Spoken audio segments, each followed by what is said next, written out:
जी, मुझे डेनमार्क का वीज़ा कैसे मिला?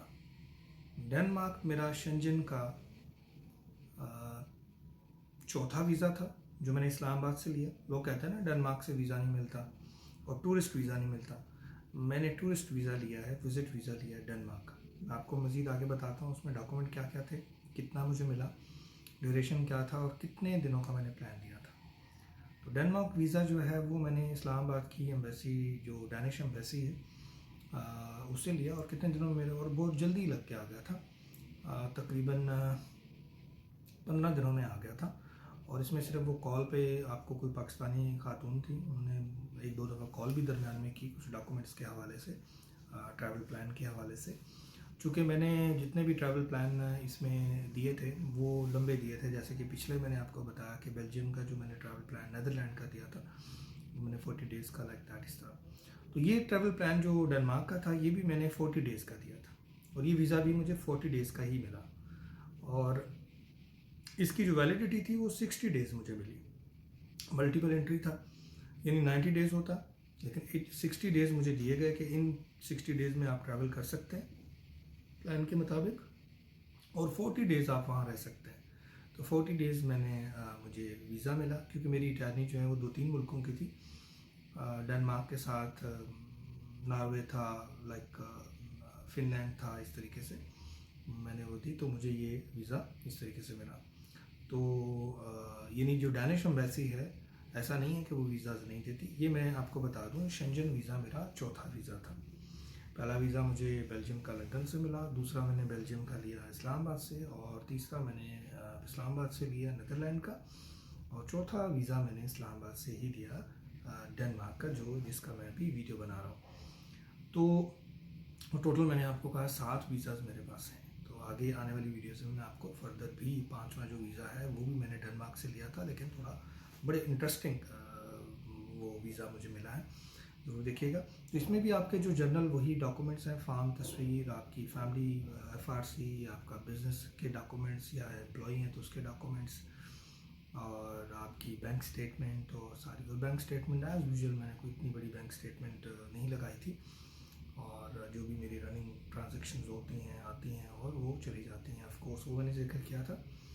तो ये डेनमार्क का वीज़ा था और ये मुझे 40 डेज़ का मिला और 60 डेज़ इसकी वैलिडिटी थी, और ये इस्लामाबाद से ही मिला। तो ये उन लोगों के लिए भी एक इन्फॉर्मेशन है कि जो कहते हैं पाकिस्तान में कि डैनिश एम्बेसी जो है या डेनमार्क की जो एम्बेसी है वो वीज़ा नहीं देती है। डेनमार्क की एम्बेसी में आपको ये फ़ायदा है कि आप जब भी जाएंगे तो आपको यहाँ के स्लॉट्स मिलेंगी, अपॉइंटमेंट्स की स्लॉट्स मिलेंगी, VFS के थ्रू होता। आप अगर अच्छे जेन्युइन ट्रैवलर हैं और वीज़ास लेते हैं या आते जाते रहते हैं किसी वजह से, कॉन्फ्रेंस या इस तरीके से, तो ये एक ऑप्शन हो सकता है। डिपेंड करता है आपकी प्रोफाइल के ऊपर। तो मैं वो जमा करवा के, और इसकी ऑनलाइन जब VFS में करते हैं तो इसकी पहले ही फ़ीस जो है वो आपसे ले ली जाती है क्रेडिट कार्ड के थ्रू, डेबिट कार्ड के थ्रू, और उसके बाद आप अपना केस सबमिट करने जाते हैं मुतल्लिका डेट के ऊपर, और VFS में इस्लामाबाद में जो ऑफिस है छठा बख्तावर में, और उसके बाद आप फिर वेट करते हैं, बायोमेट्रिक भी उस दिन आपकी हो जाती है। तो मैं भी किया और वेट किया, और उसके बाद तकरीबन 4 से 5 दिन में मुझे एम्बेसी से कॉल आई थी और उन्होंने मुझे यही दोबारा मुझसे पूछा था कि आप क्यों जाना चाह रहे हैं। तो मैंने कहा जी, मैंने लिखा नहीं, आपकी क्या ट्रैवल, आप कितनी कंट्रीज़ में जाएंगे। तो वो मैंने बताया जो सारा मेरे जहन में था, और बस यही उन्होंने पूछा। और इसके अलावा उन्होंने मुझसे ये पूछा था कि आप कैसे जाएंगे, लैंड बॉर्डर से जाएंगे या बाय एयर जाएंगे। तो मैंने उन्हें कहा कि मैं लैंड बॉर्डर से जाऊंगा, चूँकि मैंने कहा कि मैं इधर से इंग्लैंड जाऊंगा और इंग्लैंड से फिर मैं लैंड बॉर्डर के थ्रू अपनी गाड़ी लेके जाऊंगा। तो उसमें मैंने चूँकि फ्रांस का भी जिक्र किया था, ठीक है। तो ये फिर जब वीज़ा आया तो मैंने देखा तो ये मेरा शेंजन वीज़ा था, यानी शेंजन मीन ऑल स्टेट्स में मैं जा सकता था। 40 डेज़ का मिला था और 60 डेज़ इसके वैलिडिटी पीरियड था। तो ये इन्फॉर्मेशन थी डेनमार्क की एम्बेसी की और डेनमार्क के टूरिस्ट वीज़ा जो इस्लामाबाद से उसके लिए। तो इसमें आप लोग परेशान ना हो कि बाद वो कंसल्टेंट और कुछ लोग कहते हैं कि इसमें ये इशू है, ये इशू है, आप नहीं कर सकते। ज़रूर प्रोफाइल ज़रूर देखते हैं रेगुलर। तो आपने ये कहा कि मेरा 3 वीज़े लग चुके थे और उन पे मैं अपने टाइम पे ट्रैवल करके वापस आ चुका था। तो ज़ाहिर आपकी फिर जब इस तरीके से एक ट्रस्ट गेन कर लेते हैं तो बड़ी जो एम्बेसीज़ या ऐसे जो कंट्रीज़ जो आपको नहीं भी देना चाहते हैं वो भी देते हैं। तो जैसे आपने कहा कि शुरू से देखें ना, 2 मैंने बेल्जियम की वीज़ाज़ लिए, एक नीदरलैंड का लिया और ये डेनमार्क का।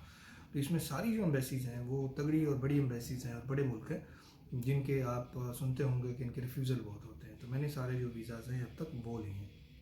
5वां वीज़ा भी मेरा जो इसके बाद मैं वीडियो बनाऊंगा वो भी डेनमार्क से ही है, लेकिन वो बड़ा इंटरेस्टिंग है। उसके दिन भी ज़्यादा हैं और वो शेंजन वीज़ा नहीं है, यूरोपियन वीज़ा है लेकिन शेंजन नहीं है। तो उसको भी ज़रूर देखिएगा। मैं आपको बताता हूँ कि उसमें मुझे सिर्फ जो है वो आप समझ लें शेंजन नहीं मिला था, बल्कि मुझे सात कंट्रीज़ का वीज़ा मिला था, क्योंकि मैंने प्लान 7 कंट्रीज़ का दिया था। तो मुझे 7 कंट्रीज़ का, तो उसके लिए फिर आप अलग दूसरी वीडियो देखिएगी वो क्या क्या कौन कौन सी कंट्रीज़ थी और उसमें क्या था। और ये आपने शायद इससे पहले वीडियो ना देखी हो यूट्यूब के ऊपर भी कि ये वीज़ा आपको इस तरह का भी वीज़ा होता है, शेंजन होता है, एक नेशनल वीज़ा, एक सिर्फ कंट्री का होता है। और इसके अलावा ऐसा वीज़ा जो है वो, क्योंकि मैं इतना ट्रैवल भी करता रहता हूँ, मैं जिससे भी पूछा, जिसको भी जिक्र किया, तो उन्होंने कहा कि ये तो बड़ी बड़ी नई बात है और फर्स्ट टाइम हम देख रहे हैं, सुन रहे हैं। और अगर कोई इसके अलावा भी कोई हो तो ज़रूर कमेंट में आप डाल सकते हैं कि आपको भी शेंजन वीज़ा के अलावा 2-3 सिर्फ यूरोपियन कंट्रीज़ का वीज़ा जो है वो मिला हो, तो मैं नेक्स्ट वीडियो में आपको शेयर करूँगा। तो ये डेनमार्क की वीज़ा की मेरा चौथा शेंजन वीज़ा था, उसकी सक्सेस स्टोरी थी। और उसके बाद गाय बगाए जैसे मैंने आपको बताया कि मैं सारे अपने जो शेंजन वीज़ाज़ हैं इनको कंप्लीट करूँगा। यूएस का मैं ऑलरेडी आपको बता चुका हूँ, मैंने बाहर से लिया था। इसके अलावा जो मेरे दूसरे वीज़ा हैं, दूसरे कंट्रीज़ में मैंने टूर किए हैं, एशियन कंट्रीज़ हैं और मिडिल ईस्ट है और इस तरह अज़रबैजान, जॉर्जिया, आर्मीनिया, ये अल्बानिया, डिफरेंट और इस तरह की सारी चीज़ें। ये सारी चीज़ें मैं आने वाली वीडियोज़ में आपसे शेयर करूँगा, डिफरेंट इन्फॉर्मेशन दूँगा।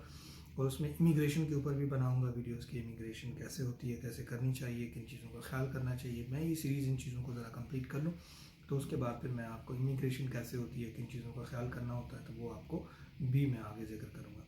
Thank you very much. मेरा नाम है डॉक्टर जाहिद।